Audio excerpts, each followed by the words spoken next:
안녕하세요. 서가경제입니다. 우리나라 코스피 지수가 어느덧 2719, 2890 가격을 터치하러 올라가고 있습니다. 이 여파는 아무래도 미국장의 불장에 의한 부분들이 아닐까. 현재 빨간색이 나스닥 지수고 파란색이 코스피 차트 지수입니다. 그래서 작년 10월부터 해가지고 나스닥은 쉬지 않고 상승을 해왔고 한국 지수 부분은 상승은 했지만 어느 정도 제한폭이 설정되어 있는 듯한 상승을 보여줬습니다. 그래서 아무래도 이 정도의 갭이 발생되다 보니 그 부분들을 미국장 같은 경우는 떨어질 것이고 코스피 지수는 가지 않을까 싶습니다. 그냥 단순히 생각했었을 때 외국인 부분이나 또는 한국 투자자들을 미국 나스닥 쪽에 엔비디아 투자했던 부분들이 상당히 부담됐던 부분들이 있을 것이고 엔비디아 투자했던 수익분들을 이제 청산을 하고 AI 관련해서 엔비디아 관련되는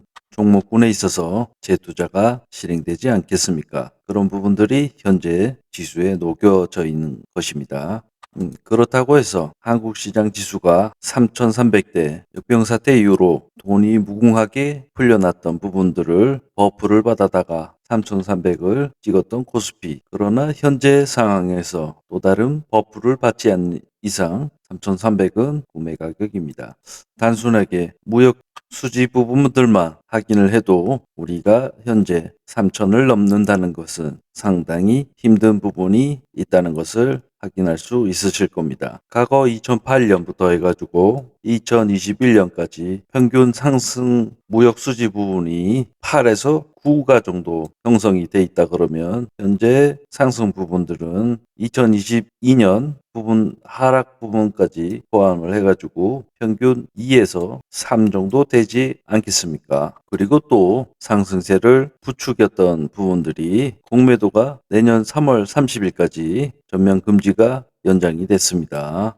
그리고 지수는 그렇게 보시고 현재 상승을 주도하고 있는 반도체 부분 또는 AI, 엔비디아 관련하여서 지극히 엔비디아 관련주로 봐야 될 것 같습니다. 일전에도 말을 했듯이 삼성전자보다 SK 하이닉스가 상승할 수 있는 모멘텀을 확실하게 가지고 있다고 말씀을 드렸었습니다. 그리고 단순하게 생각을 해봐도 삼성전자 같은 경우는 현재 메모리 부분도 상당한 힘을 가지고 있지만 파운더리 부분도 그렇고 전반적으로 고객사들의 기업들과 먹거리들을 나눠 먹어야 하는 불편한 관계가 없지 않아 있는 부분이 삼성전자 수익 부분에 있어서 고객사 확보에 있어서도 어려운 부분이 있다. 그러나 SK 하이닉스 같은 경우는 메모리는 메모리, 반도체는 반도체 제품을 완성해서 만드는 부분들이 없다 보니 고객사에게 충성을 다해 메모리를 바치고 반도체를 바쳐야 되는 지극히 을관계 고객사들을 확보할 수 있는 부분들이 현재 상승 요인을 잡아가는 것은 아닐까 생각이 됩니다.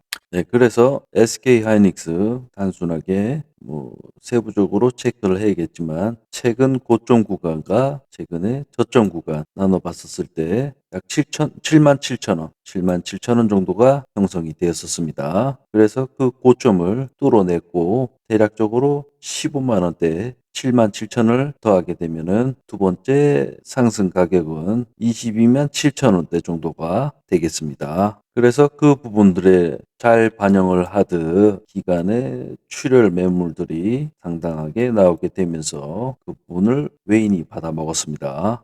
이렇게 된다 그러면은 2차적으로 다시 상승을 할 수 있는 힘을 어느 정도 모아가지고 다시 상승을 이어나갈 수도 있을 것 같습니다. 그래서 SK 하이닉스는 현재 역대 고점들을 만들어 나가고 있는 부분이기 때문에 작년에 에코프로가 있었다 그러면 작년에 에코프로의 상승세를 봤다 그러면 올해 SK 하이닉스 상승세를 보게 될 것 같습니다. 그에 반면에 삼성전자 같은 경우는 현재 고점 96,000원대에 저 가격을 뚫어내려면은 현재 치킨 게임의 핵이라고 할 수 있는 3나노 파운더리 부분에 있어가지고 TSMC를 씹어먹을 정도의 고객사들의 확보가 필요합니다. 삼성전자 다른 산업 부분에 있어서는 현재 파운더리 부분보다는 수익성이 그닥 좋지 않을까 싶습니다. 그래서 삼성전자 세부적으로 파악을 했었을 때 현재 79,600원 갭으로 다 띄어다가 지금 금요일날 걸쳐놨는데, 제가 만약에 삼성전자 금요일날 종가에 이 부분을 체크를 했다 그러면 월요일날 아침에는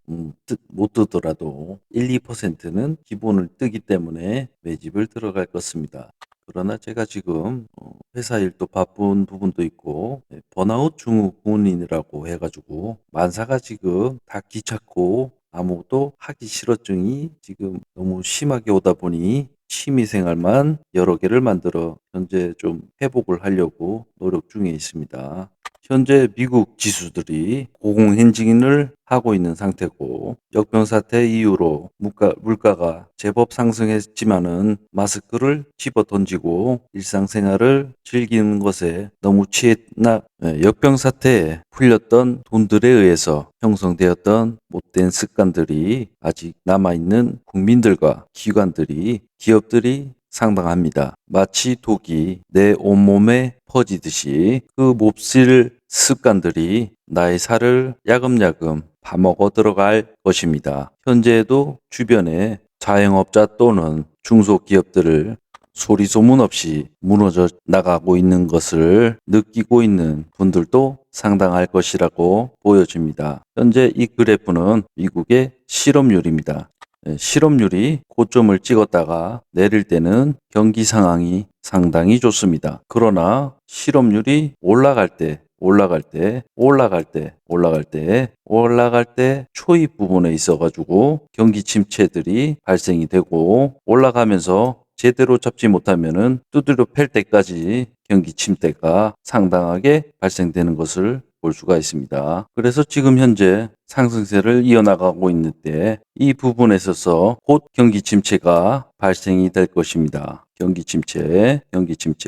그래서 미국 실업률인 만큼 그 부분이 우리에게 얼마나 와닿을까 싶지만, 미국 실업률이 저 정도라 그러면 우리나라는 저거보다 똑같거나 더하거나 그러지 않겠습니까? 현재 자영업자들 길바닥에 10명 중에 9명 정도는 월급쟁이보다 못한 벌이를 하고 있고, 10명 중에 5, 6명은 음식을 팔아도, 물건을 팔아도 전기세, 월세, 관리비를 내지 못해가지고 빚만 늘어나가는 그런 자영업자들이 한둘이 아님을 우리들은 주변들의 지인들을 통해서 쉽게 찾아볼 수 있습니다. 그리고 또한 PF, 브레치론, 황금알을 날던 아파트 건설사들이 올해 3배나 골러가는 비율이 늘었다고 합니다. 그리고 건설 카르텔 같은 경우 돈이 얼마나 많은지 고위공직자들을 또는 언론을 통해다가 우리의 세금을 아파트 사는데 총력을 다하게 혼신의 힘을 쏟아붓고 있는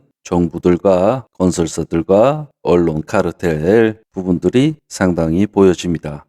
그러던가 말던가 아까 보았던 자영업자 또는 건설사 PF 브릿지론, 그런 사태들이 종합적으로 어디에 여파가 가겠습니까? 현재 이 새마을금고 상당한 부패 부분들이 보여짐에도 불구하고, 엄연히 금연권임에도 불구하고 재무제표를 보고를 안 했던 이 망할 새마을금고가 부패율이 엄청난데도 불구하고 이 손실나는 부분들을 우리 국민들 세금들을 갖다 털어다가 정리를 해주고 있는 모습입니다. 여기만 그렇겠습니까? LH 기타 등등 나라의 곳간에 지새끼들이 창궐하고 있는 모습을 작년 12월 달 허그 보증 한도가 70배에서 90배로 확대하는데 국회의원님들이 통과를 시켰습니다.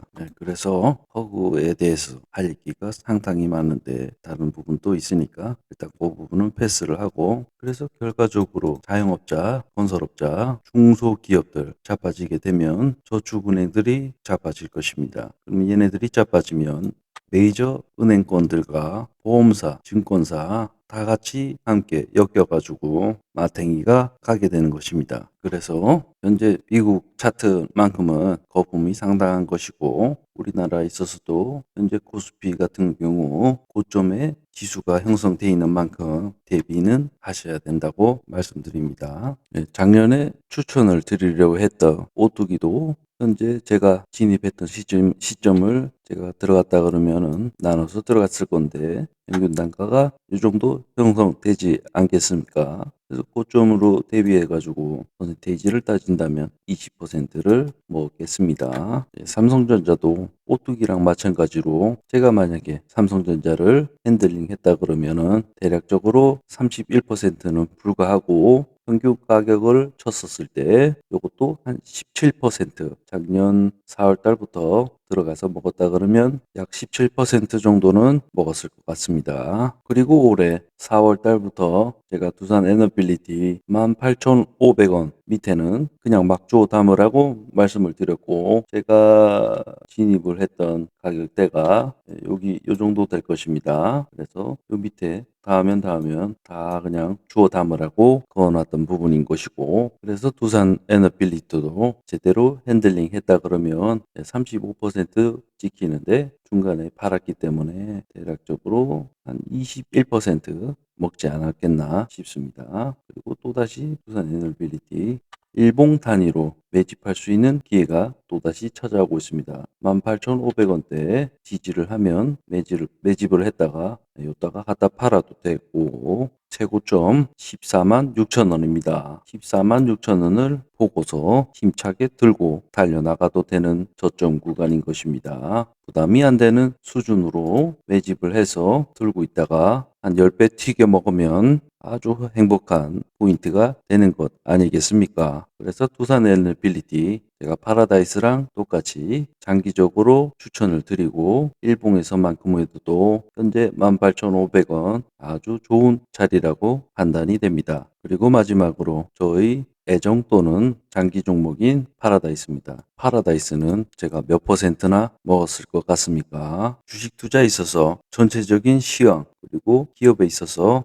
전체적인 재무 상황, 그리고 컨센시스 부분에 부합하는 부분들을 어느 정도 확인이 되는 종목, 그 다음에 차트를 보는 것입니다. 그래서 제가 다른 종목에 있어서 차트는 제가 봐드릴 수 있지만 그 종목의 전체적인 시황, 그리고 기업의 내부적인 정보에 대해서는 제가 알 수 있는 부분이 없다 보니 투자를 안 하는 것입니다. 그래서 많은 대부분 사람들이 종목들을 막 수십 개를 가지고 투자를 하는데, 저는 돌다리도 두들겨 가지고 건너가시, 모르는 길은 쉽게 가지 않습니다. 그래서 뭐 어쨌든 간에 현재 파라다이스 14,000원대 불군에 있는데 1차, 2차, 3차 3만 원대까지 최종 목표가를 설정을 했고요. 3만 원도 넘어가지고 지지를 하면은 4만 원대 먹고 4만 원대부터는 새로운 차트의 길이 열립니다. 그렇게 되면은 4만 원에 두 배는 8만 원대, 8만 원에서 하나 튄다 그러면 12만 원.